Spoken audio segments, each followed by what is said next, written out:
Lord, faith life evangelical ministries फ्लम prayer centre की तरफ से आप सबको जय मसीह की। लगातार हम नई नई बातें सीख के आ रहे हैं। इन 40 दिनों के उपवास में कई बातों को, कई कैसे हमारे जीवन में किस प्रकार से बदलाव आना चाहिए, हमारा परिवर्तन कैसे होना चाहिए, ताकि हम प्रतिदिन परमेश्वर यीशु मसीह जैसे बनते जाएं। वैसे एक उपाय प्रभु हमारे लिए कर रहे हैं, इसलिए मैं धन्यवाद देता हूँ। मैं विश्वास करता हूँ जो भी इसको पढ़ते हैं, जो भी इसको सुनते हैं और पढ़ते हैं, वो विश्वास के जीवन में आशीष पा रहे हैं, मैं विश्वास करता हूँ। आज भी नए टॉपिक की ओर मैं आपको लेकर चलना चाहूँगा। एम आई रिबेलियस अगेंस्ट गॉड? क्या मैं परमेश्वर के खिलाफ हूँ या विरोध में हूँ? क्या मैं परमेश्वर के खिलाफ हूँ या विरोध में? एम आई रिबेलियस अगेंस्ट गॉड? ये वचन पढ़ने के पहले, इसे अध्ययन करने के पहले, मैं आज ये बाइबल पढ़ने के पोर्शन में आपको बताना चाहता हूँ। रोमे के पत्री 8वां अध्याय, रोमे के पत्री 8वां अध्याय 5 से लेके 14 वचन तक। रोमे के पत्री 8वां अध्याय उसका 5 से लेके 14 वचन तक। Romans chapter 8 versus beginning from 5 to 14। मैं आपको 7 और 8वां वचन को केंद्रित करना चाहूँगा। इसी रोमी का पत्री में, रोमी का पत्री 8वां अध्याय उसका 6, 7 और 8वां वचन को मैं केंद्रित करना चाहूँगा। पढ़ता हूँ, बड़े ध्यान से सुनिएगा। क्योंकि शरीर पर मन लगाना तो परमेश्वर से बैर रखना है, क्योंकि ना तो परमेश्वर की व्यवस्था के अधीन है और ना ही हो सकता है, और जो शरीर की दशा में है वे परमेश्वर को प्रसन्न नहीं कर सकते। प्रियो, यहाँ पर परमेश्वर का वचन इस प्रकार से कहता है, शरीर पर मन लगाना तो परमेश्वर से वैर रखना है। यानी प्रत्येक मसीह के बच्चे, प्रत्येक परमेश्वर के बच्चे, परमेश्वर के जो संतान हैं, वो सभी लोग अनुग्रह के द्वारा ही उद्धार पाए। परमेश्वर के अनुग्रह के द्वारा ही उद्धार पाए। वो प्रभु के अनुग्रह को अच्छी तरह पहचानते हैं और उनके अंदर ये पवित्र आत्मा जो बहुत ही बहुमूल्य है, वो हमारे अंदर है। अति कीमती पवित्र आत्मा है, वो हमारे अंदर है, क्योंकि परमेश्वर का वचन हमारे अंदर है और पवित्र आत्मा भी अंदर। वचन में इसलिए लिखा है, क्या तुम नहीं जानते हो तुम परमेश्वर का पवित्र आत्मा का मंदिर है। ठीक है। अब ये पवित्र आत्मा क्या करेगा आपको कि शरीर पर मन नहीं लगाना और परमेश्वर की व्यवस्था के अधीन है। शरीर पर मन लगाना तो परमेश्वर को बैर रखना है।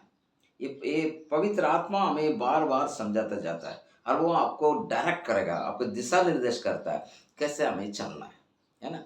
ज़्यादा अधिक से अधिक किस प्रकार से हमें करना है, कि दिशा में जाना है, उसका हमें निर्देश करता है ना। लेकिन एक चीज़ है ब्रदर, जो भी उद्धार पाया है, जो भी प्रवेश मसीह के नाम से बपतिस्मा लिया और उद्धार पाया और परमेश्वर के अनुग्रह को प्राप्त किया और धर्मी ठहरा गया, उनको अगुवाई प्राप्त होगा। उन्हें पवित्र आत्मा दिशा निर्देश करेगा। उनको वचन की तरफ से परमेश्वर का दिशा निर्देश मिलेगा। लेकिन वही व्यक्ति जो यीशु मसीह के ग्रहण किया, यीशु मसीह के बपतिस्मा लिया, यीशु मसीह की इच्छा अनुसार चलने के लिए पवित्र आत्मा को भी प्राप्त कर लिया, और अब वो परमेश्वर की आवाज का ना सुने, परमेश्वर के शब्दों को ना सुने, परमेश्वर के वचन को ना पढ़ें, परमेश्वर के वचन पर ध्यान न लगाएं, संगति में अपने आप को लाने के बजाय हम संगति से दूर करते हैं, तो कभी भी दिशा निर्देश प्राप्त नहीं कर पाएगा। इसलिए यहाँ पर 7वां वचन में लिखा है, रोमी का पत्री 8 अध्याय के 7 में, क्योंकि शरीर पर मन लगाना तो परमेश्वर से बैर रखना है, क्योंकि ना तो परमेश्वर की व्यवस्था का अधीन है और ना हो सकता है, ना तो वचन का अधीन में रहेगा, ना हो सकता है। क्यों? शरीर पर मन लगाना। इसलिए 8वां वचन कहता है, शरीर की दशा में परमेश्वर को प्रसन्न नहीं कर सकता। प्रिय, यदि पवित्र आत्मा मेरा अंदर है, वो मुझे डायरेक्ट करता है, डायरेक्शन करता है, मुझे दिशा निर्देश करता है, फिर भी मैं नहीं समझ पा रहा हूँ, मैं नहीं सुन पा रहा हूँ, इसका मतलब आप कैसे शारीरिक मन वाले हैं। 6 वचन पढ़ता हूँ, 8 अध्याय किसी रोमी का 8 का 6, शरीर पर मन लगाना तो मृत्यु है, परंतु आत्मा पर मन लगाना जीवन और शांति है। देखिए, क्या मैं परमेश्वर के खिलाफ हूँ या विरोध में हूँ, उसको समझने के लिए आप कोशिश करिएगा। परमेश्वर का पवित्र आत्मा हमेशा आपको खटखटाता आपके दिल के दरवाजा को, बताता ये दिशा है उसमें चलो, लेकिन हम क्या करते हैं? नजरअंदाज करते हैं। हम क्या करते हैं? परमेश्वर विरोध बोलते हैं, जाने और अनजाने हम परमेश्वर विरोध बोल देते हैं।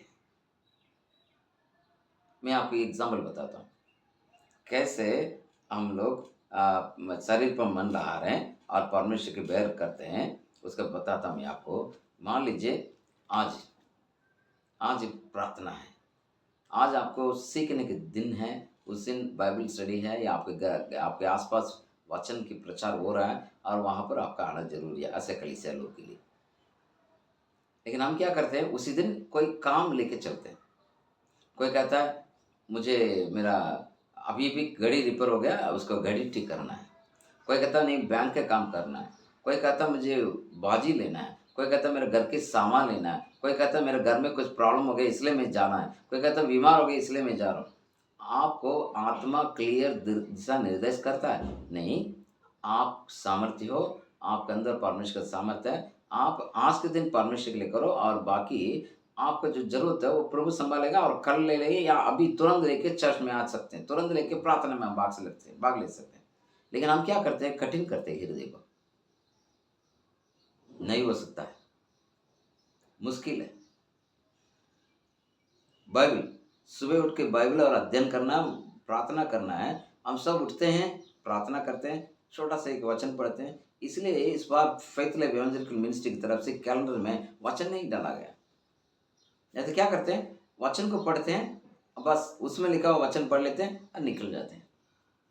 वो आपको दिशा निर्देश नहीं करेगा, वो आपका हाथ पकड़ के नहीं चलाएगा, आपके आंखों के सामने आकर ये नहीं कहेगा यही दिशा इसमें चलो करके नहीं करेगा। तो मेरे प्रियो, परमेश्वर की आवाज को हम लोग ठुकरा देते हैं क्योंकि हम शारीर पर मन लगाते हैं।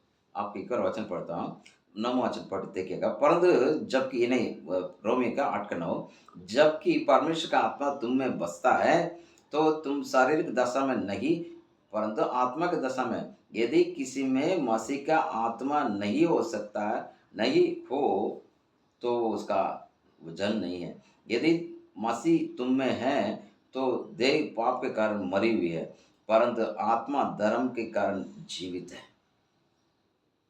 समझ रहे हैं? आत्मा के कारण आपका शरीर जीवित है, पाप के कारण मरा हुआ। लेकिन एक बात है कि पवित्र आत्मा तुम में बसाता है और शरीर के जिस दशा में नहीं परंतु आत्मिक दशा में हो। यदि आप परमेश्वर का आत्मा तुम में बसा हुआ है तो इस बात को सोचेगा, विचार करिएगा। यदि मेरे अंदर प्रभु का आत्मा है तो ठीक है। ठीक है, कोई अनसेव्ड पर्सन जो यीशु को ग्रहण नहीं किया, उनको कोई जरूरत नहीं, वो बाइबल पढ़ने की आवश्यकता नहीं, प्रार्थना करने की आवश्यकता नहीं, संगति के में आने की आवश्यकता नहीं, पवित्र आत्मा की आवाज़ को सुनने की आवश्यकता नहीं, बाइबल के वचन की बातों को मनन करने की आवश्यकता नहीं, किसी पास्टर किसी व्यक्ति का अगवा करने की जरूरत नहीं। वो खुद का मालिक है, वो खुद ही अपना खुद का मालिक है, कुछ भी कर सकता है क्योंकि वो शरीर पे मन लगाएगा, वो परमेश्वर बैर करेगा, उसको कोई फर्क नहीं पड़ेगा। लेकिन आप पर हम कौन है? परमेश्वर के वचन के सामर्थ्य में जीने वाले हैं। आप पर हम कौन है? परमेश्वर के पवित्र आत्मा का अगुवाई के अनुसार चलने वाले लोग हैं। आप पर हम कौन है? परमेश्वर के पवित्र वचन को प्रचार को ग्रहण कर मतलब अध्ययन करके वो आपके बीच में लेके आते हैं, उनके शब्द को सुनने के तैयार रहने वाले लोग हैं। मेरे पास टाइम नहीं है, मैं काम में व्यस्त हूं। जब व्यक्ति काम नहीं है, घर में आशीष नहीं है, घर में शांति नहीं है और बहुत प्रॉब्लम होता है, पास्टर प्रार्थना करिए, ब्रदर प्रार्थना करिए, हम अम्मा प्रार्थना करो, ऐसे बहुत कुछ बोलने वाले लोग हैं। लेकिन जब सब कुछ स्मूथ चलने लगता, काम काम काम काम काम सर्वप्रथम हो जाता है। नहीं नहीं, मेरा तो काम ऐसा है ना भैया, आपका क्या मालूम है। मेरा काम ऐसा है कि वो काम ऐसे समय पर जाना पड़ेगा, नहीं तो नुकसान हो जाएगा। आपको पवित्र आत्मा अगुवाई करता है कि नहीं करता है? यदि दिशा निर्देश करेगा, आप सही रीति से काम करेंगे। ठीक है, यानी जो व्यक्ति परमेश्वर के वचन अनुसार चलता है, वो व्यक्ति, आपको सेंसिटिव रहना जरूरी है। हमको सेंसिटिव होना जरूरी है। परमेश्वर का आवाज है ही है कि नहीं, आपको वचन से समझ में नहीं आ रहा, पवित्र आत्मा का आवाज सुन नहीं पा रहे हो, प्रभु के दास आपका अगुवाई करते हैं, सुनिए। उसको भी आप क्या करते हैं, टुकरा देते हैं। किसी को हम कहते हैं, इन्हें जो आराधना लेने वाले प्रत्येक व्यक्ति को कहते हैं, एक महीने के पहले हम ग्रुप में डाल देते हैं, इस वक्त कौन क्या लेंगे। उसके बाद भी कई लोग नजरअंदाज करते हैं। शनिवार को रात को क्या करते हैं, भजन पढ़ने लगते हैं, वचन पढ़ते हैं, कोशिश करते हैं कि वचन पढ़ के आज के दिन क्या करूं मैं, कुछ सीखो। वो तो बहुत देरी हो जाता है। बिना तैयारी आप आकर कुछ नहीं कर पाओगे। युद्ध के लिए जाना है, आपको तैयारी होकर जाना पड़ेगा। तैयारी पहले से करना है, प्रैक्टिस करना पड़ता है, तब जाकर के युद्ध में जीतोगे। आप आराधना के लिए रात को 12 बजे 1 बजे पढ़ के सुबह आके क्या करोगे, आपकी नींद में हाँ बोलेंगे, लोग भी नींद में रहेंगे। क्योंकि हम ना तो परमेश्वर आवाज को सुनते हैं, ना परमेश्वर के वचन की बातों को ग्रहण करते हैं, और किसी प्रभु के दास का भी नहीं सुनते। इब्रानी किताब 12 अध्याय मैं आपको पढ़ के सुनाना चाहूंगा। इब्रानी किताब 12 अध्याय उसका 25वां वचन आप मैं पढ़ता हूँ, बड़े ध्यान से सुनिएगा। इब्रो 12:25, सावधान रहो, उससे कहने वाले से मुंह ना फेरो, क्योंकि ये लोग जब पृथ्वी भर के चेतावनी देने वाले मुंह मोड़कर ना बच सके, तो हम स्वर्ग पर से चेतावनी देने वाले से मुंह मोड़कर कैसे बच सकेंगे। कौन है वो लोग, कौन है वो लोग, यहाँ पर आप देखना है। स्वर्गदूतों की बात को नहीं सुना, परमेश्वर की बातों को नहीं सुना, तो यहाँ पर कहता है कि हम स्वर्ग पर से चेतावनी देने वाले से मुंह मोड़कर कैसे बच सकते हैं। स्वर्गीय आवाज को सुन के कैसा बच सकेंगे। और एक और वचन पहले तीमुथी किताब से मैं आपको पढ़ाना चाहूंगा, 1 अध्याय, पहले तीमुथी 1 अध्याय 19 और 20, बड़े ध्यान से सुनिएगा। फर्स्ट तीमुथी 1:19 and 20। विश्वास और अच्छे विवेक के तामे रहे, जिसे दूर करने के कारण कितनों का विश्वास रूपी जहाज डूब गया। उन्हीं में से कुमनियुस और सिकंदर हैं, जिन्हें मैंने शैतान को सौंप दिया है। वे परमेश्वर की निंदा करने ना सीखे, परमेश्वर की निंदा करने ना सीखे, इसलिए मैं क्या कर दिया, वो विश्वास के जो जहाज रूपी विश्वास को तोड़ दिया, उन्होंने डुबा दिया। इसलिए वो लोग कैसे बात नहीं मानने वाले, वो अलग संदेश के लेके आने वाले लोग, वो गलत प्रचार करने वाले लोग, उन्हें कहता मैं शैतान हाथ में सौंप दिया, ताकि वो परमेश्वर की निंदा करना ना सीखे। प्रिय, क्या हम परमेश्वर के विरोध में है या प्रभु के खिलाफ है, या मैं रिबेलियस अगेंस्ट का, एक बार विचार करिएगा। क्या मैं आत्मा के द्वारा चलाया जा रहा हूं, क्योंकि शरीर पर मन लगाना तो परमेश्वर से बैर रखना है, क्योंकि ना तो परमेश्वर की व्यवस्था का अधीन है और ना हो सकता है, और जो शरीर की दशा में है वो परमेश्वर को प्रसन्न नहीं कर सकता। परंतु जबकि परमेश्वर का आत्मा तुम्हें बसता है तो शरीर की दशा में नहीं, परंतु आत्मिक दशा में हो। सोचिए, विचार करिए, और आप परमेश्वर की आवाज को सुनने का प्रयत्न करिए। अभी तक यदि आपने नहीं सुना, वचन को आवाज को नहीं सुना, वचन के आपके जीवन में कार्य नहीं किया, पवित्र आत्मा का किसी प्रभु के दास के आवाज नहीं सुने, आज से सुनने की कोशिश करिएगा, अपने जीवन बदल जाइए। और कोई भी कुछ दास बोलते हैं उसके विद्रोह मत करिए, उसे क्या करिए, अच्छाई के लिए, भलाई के लिए ले लीजिए, आपके जीवन आशीष का कारण ठहरे। ओके, प्रभु आपका आशीष करें।